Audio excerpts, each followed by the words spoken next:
Introduction to Karl Marx's Wage, Labor and Capital. Karl Marx, Wage, Labor and Capital. By Frederick Engels.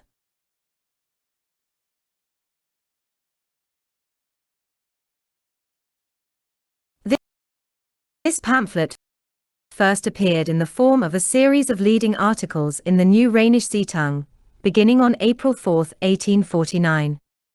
The text is made up from lectures delivered by Marx before the German Workingmen's Club of Brussels in 1847. The series was never completed. The promise, to be continued, at the end of the editorial in number 269 of the newspaper, remained unfulfilled in consequence of the precipitous events of that time. The invasion of Hungary by the Russians. The Tsarist troops invaded Hungary in 1849 to keep the Austrian Habsburg dynasty in power, and the uprisings in Dresden, Iserlohn, Elberfeld, the Palatinate, and in Baden. Spontaneous uprisings in Germany in May-July 1849, supporting the imperial constitution, which were crushed in mid-July, which led to the suppression of the paper on May 19, 1849. And among the papers left by Marx, no manuscript of any continuation of these articles has been found.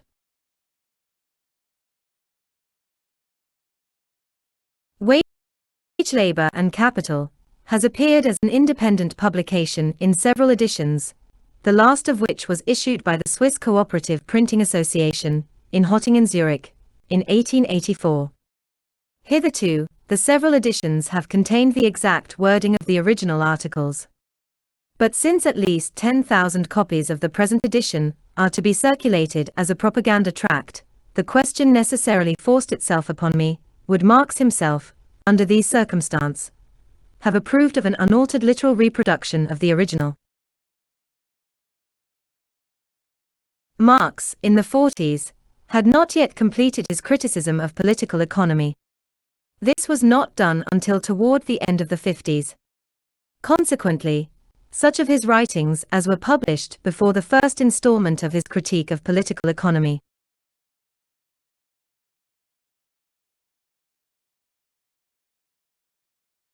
was finished, deviate in some points from those written after 1859, and contain expressions and whole sentences which, viewed from the standpoint of his later writings, appear inexact, and even incorrect.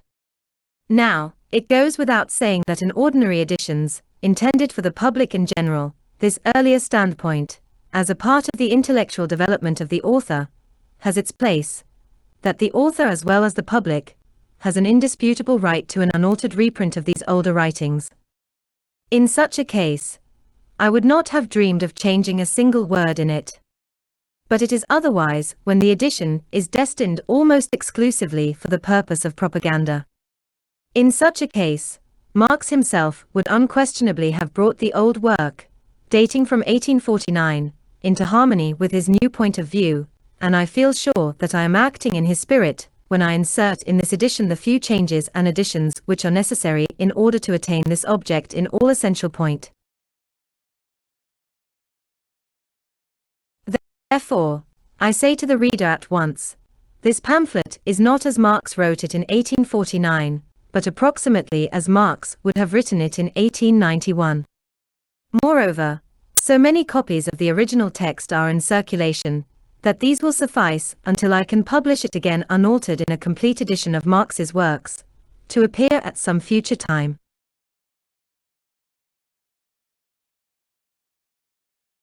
My alterations center about one point.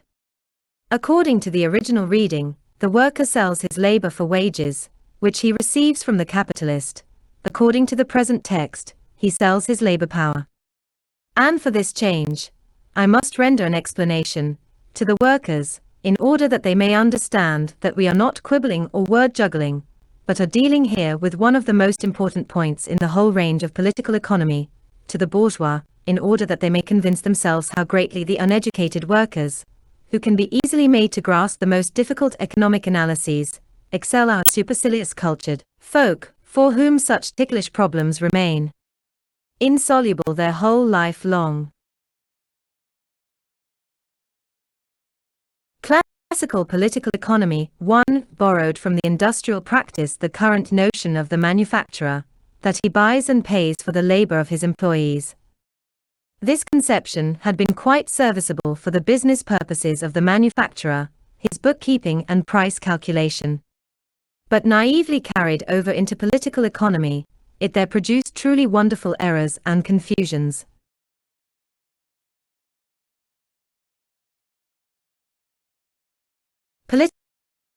Political economy finds it an established fact that the prices of all commodities, among them the price of the commodity which it calls labor, continually change, that they rise and fall in consequence of the most diverse circumstances, which often have no connection whatsoever with the production of the commodities themselves, so that prices appear to be determined, as a rule, by pure chance.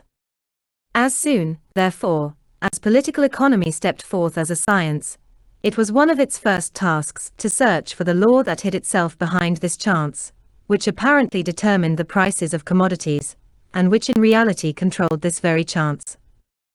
Among the prices of commodities, fluctuating and oscillating, now upward, now downward, the fixed central point was searched for round which these fluctuations and oscillations were taking place. In short, starting from the price of commodities, political economy sought for the value of commodities as the regulating law, by means of which all price fluctuations could be explained, and to which they could all be reduced in the last resort.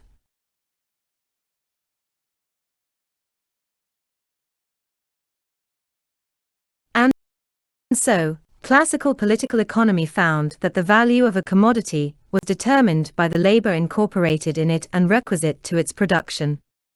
With this explanation, it was satisfied. And we, too, may, for the present, stop at this point. But, to avoid misconceptions, I will remind the reader that today this explanation has become wholly inadequate.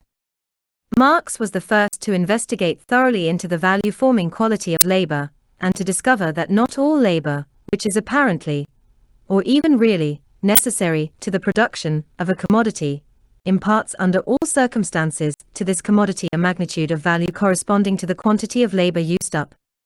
If, therefore, we say today in short, with economists like Ricardo, that the value of a commodity is determined by the labor necessary to its production, we always imply the reservations and restrictions made by Marx.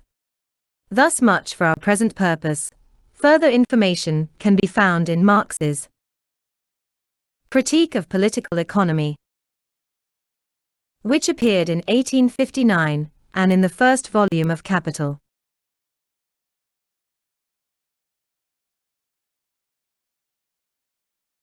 But, as soon as the economists applied this determination of value by labor to the commodity labor, they fell from one contradiction into another. How is the value of labor determined? By the necessary labor embodied in it. But how much labor is embodied in the labor of a laborer of a day, a week, a month, a year? If labor is the measure of all values, we can express the value of labor only in labor. But we know absolutely nothing about the value of an hour's labor, if all that we know about it is that it is equal to 1 hour's labor.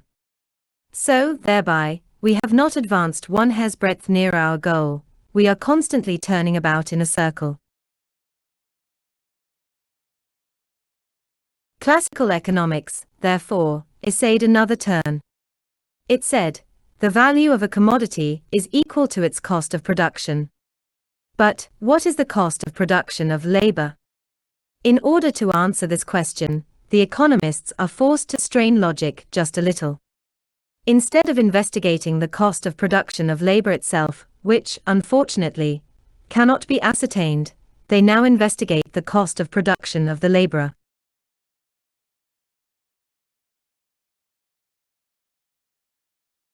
And this latter can be ascertained. It changes according to time and circumstances, but for a given condition of society, in a given locality, and in a given branch of production, it, too, is given, at least within quite narrow limits. We live today under the regime of capitalist production, under which a large and steadily growing class of the population can live only on the condition that it works for the owners of the means of production, tools, machines, raw materials, and means of subsistence in return for wages. On the basis of this mode of production, the laborer's cost of production consists of the sum of the means of subsistence, or their price in money, which on the average are requisite to enable him to work, to maintain in him his capacity for work, and to replace him at his departure, by reason of age, sickness, or death, with another laborer, that is to say, to propagate the working class in required numbers.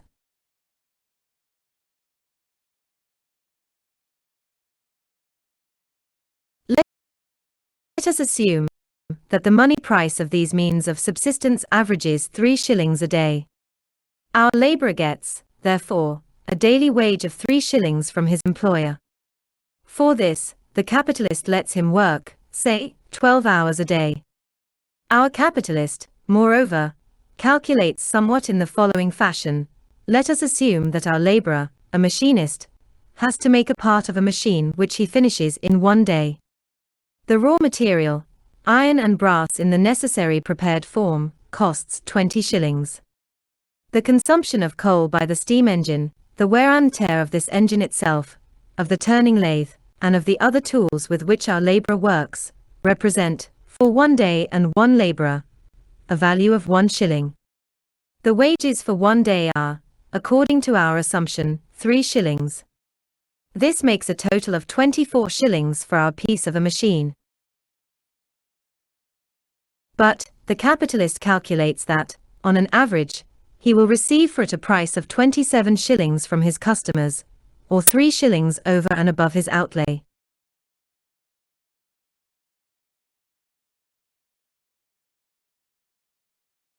Whence do they 3 shillings pocketed by the capitalist come? According to the assertion of classical political economy, commodities are in the long run sold at their values, that is, they are sold at prices which correspond to the necessary quantities of labor contained in them. The average price of our part of a machine, 27 shillings, would therefore equal its value, i.e., equal the amount of labor embodied in it. But, of these 27 shillings, 21 shillings were values already existing before the machinist began to work. 20 shillings were contained in the raw material, 1 shilling in the fuel consumed during the work and in the machines and tools used in the process, and reduced in their efficiency to the value of this amount. There remain 6 shillings, which have been added to the value of the raw material. But, according to the supposition of our economists themselves, these 6 shillings can arise only from the labor added to the raw material by the laborer.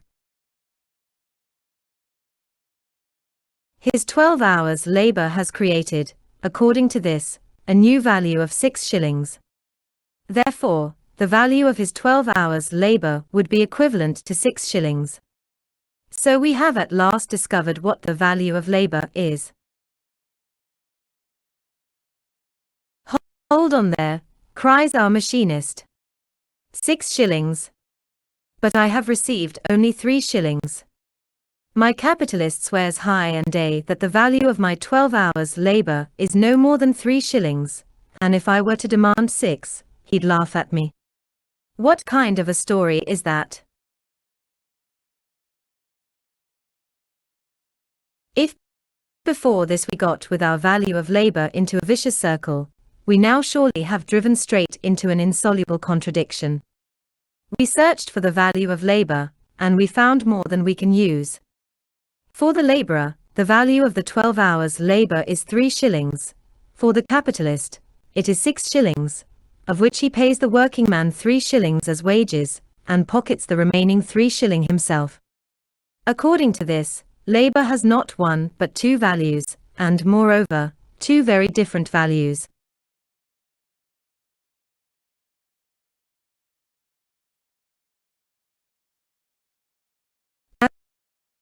As soon as we reduce the values, now expressed in money, to labor time, the contradiction becomes even more absurd. By the 12 hours' labor, a new value of 6 shillings is created. Therefore, in 6 hours, the new value created equals 3 shillings, the amount which the laborer receives for 12 hours' labor. For 12 hours labor, the working man receives, as an equivalent, the product of 6 hours labor. We are, thus, forced to one of two conclusions. Either labor has two values, one of which is twice as large as the other, or 12 equals 6.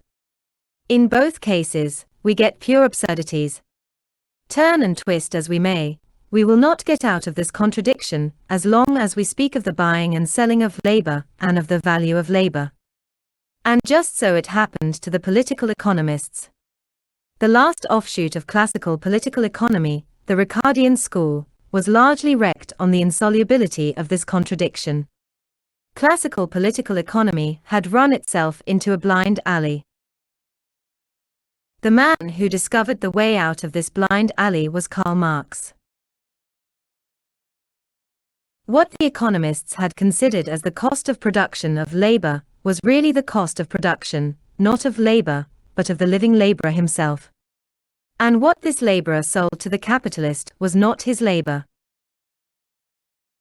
So soon as his labor really begins, says Marx, it ceases to belong to him, and therefore can no longer be sold by him. At the most, he could sell his future labor, i.e., assume the obligation of executing a certain piece of work in a certain time. But in this way, he does not sell labor, which would first have to be performed, but not for a stipulated payment. He places his labor power at the disposal of the capitalist for a certain time, in case of time wages, or for the performance of a certain task in case of piece wages. He hires out or sells his labor power. But this labor power has grown up with his person and is inseparable from it. Its cost of production, therefore, coincides with his own cost of production. What the economists call the cost of production of labor is really the cost of production of the laborer, and therewith of his labor power. And thus, we can also go back from the cost of production of labor power to the value of labor power, and determine the quantity of social labor that is required for the production of a labor power of a given quantity, as Marx has done in the chapter on the buying and selling of labor power. Capital, Volume 1.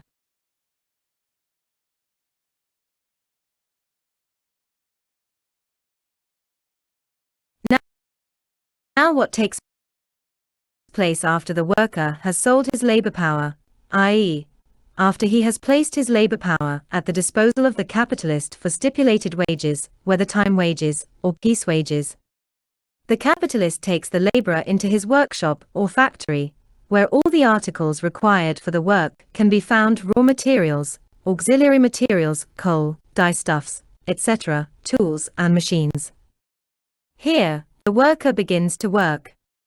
His daily wages are, as above, 3 shillings, and it makes no difference whether he earns them as day wages or piece wages. We again assume that in 12 hours the worker adds, by his labor, a new value of 6 shillings to the value of the raw materials consumed, which new value the capitalist realizes by the sale of the finished piece of work. Out of this new value, he pays the worker his 3 shillings, and the remaining 3 shillings he keeps for himself.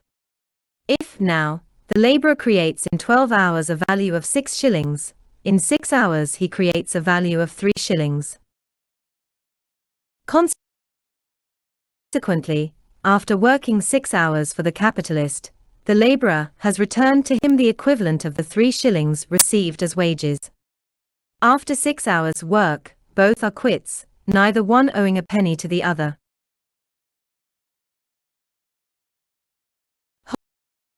"Hold on there," now cries out the capitalist. "I have hired the laborer for a whole day, for 12 hours. But 6 hours are only half a day. So work along lively there until the other 6 hours are at an end, only then will we be even." And in fact, the laborer has to submit to the conditions of the contract upon which he entered of his own free will, and according to which he bound himself to work 12 whole hours for a product of labor which cost only 6 hours' labor.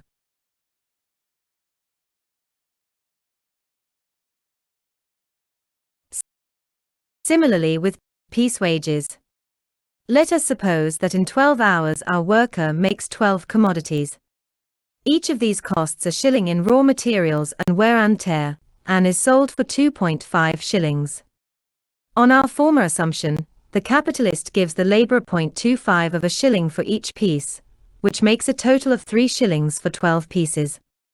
To earn this, the worker requires 12 hours. The capitalist receives 30 shillings for the 12 pieces, deducting 24 shillings for raw materials and wear and tear. There remains 6 shillings, of which he pays 3 shillings in wages and pockets the remaining 3. Just as before. Here, also, the worker labours 6 hours for himself, i.e., to replace his wages, half an hour in each of the 12 hours, and 6 hours for the capitalist. The rock upon which the best economists were stranded, as long as they started out from the value of labour, vanishes, as soon as we make our starting point the value of labour power.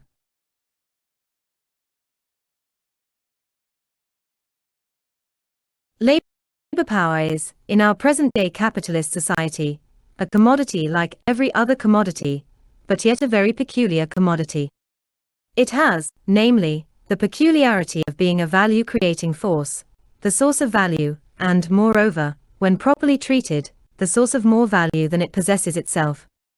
In the present state of production, human labor power not only produces in a day a greater value than it itself possesses and costs, but with each new scientific discovery, with each new technical invention, there also rises the surplus of its daily production over its daily cost, while as a consequence there diminishes that part of the working day in which the laborer produces the equivalent of his day's wages, and, on the other hand, lengthens that part of the working day in which he must present labor gratis to the capitalist.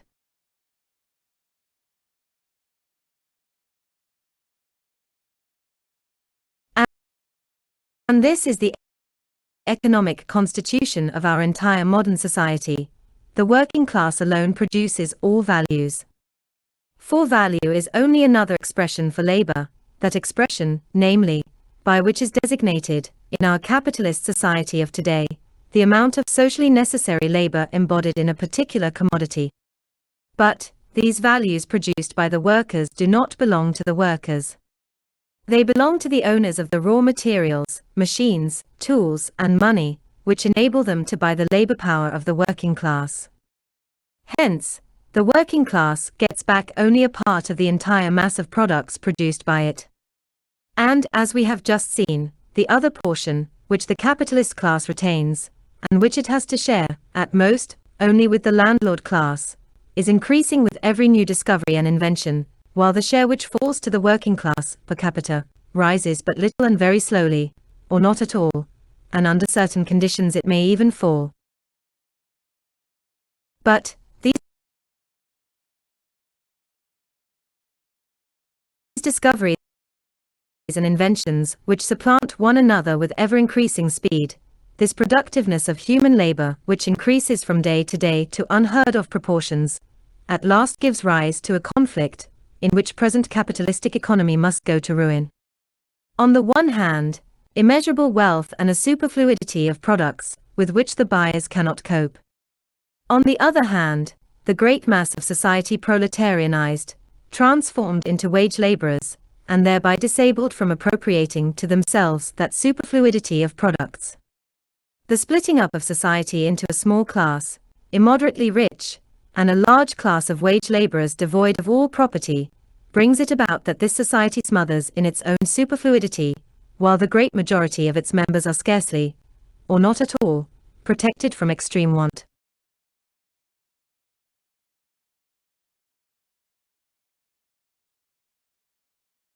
This condition becomes every day more absurd and more unnecessary. It must be gotten rid of. It can be gotten rid of.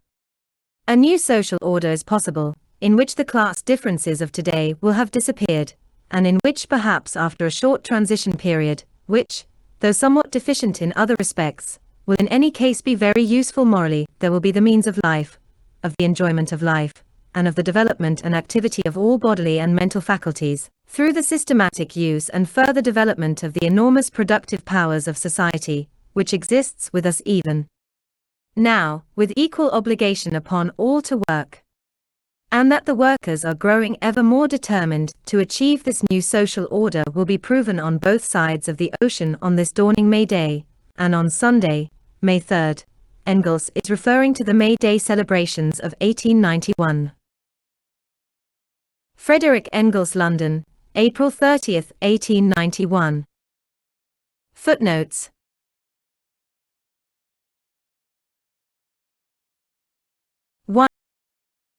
By classical political economy, I understand that economy which, since the time of W. Petty, has investigated the real relations of production in bourgeois society, in contradistinction to vulgar economy, which deals with appearances only, ruminates without ceasing on the materials long since provided by scientific economy, and there seeks plausible explanations of the most obtrusive phenomena for bourgeois daily use, but for the rest confines itself to systematizing in a pedantic way, and proclaiming for everlasting truths, trite ideas held by the self-complacent bourgeoisie with regard to their own world, to them the best of all possible worlds. Karl Marx, Capital, Volume 1, p. 93 f. Preliminary Wage Labor and Capital Index.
By classical political economy, I understand that economy which, since the time of W. Petty, has investigated the real relations of production in bourgeois society, in contradistinction to vulgar economy, which deals with appearances only, ruminates without ceasing on the materials long since provided by scientific economy, and there seeks plausible explanations of the most obtrusive phenomena for bourgeois daily use, but for the rest confines itself to systematizing in a pedantic way, and proclaiming for everlasting truths, trite ideas held by the self-complacent bourgeoisie with regard to their own world, to them the best of all possible worlds. Karl Marx, Capital, Volume 1, p. 93 f. Preliminary Wage Labor and Capital Index.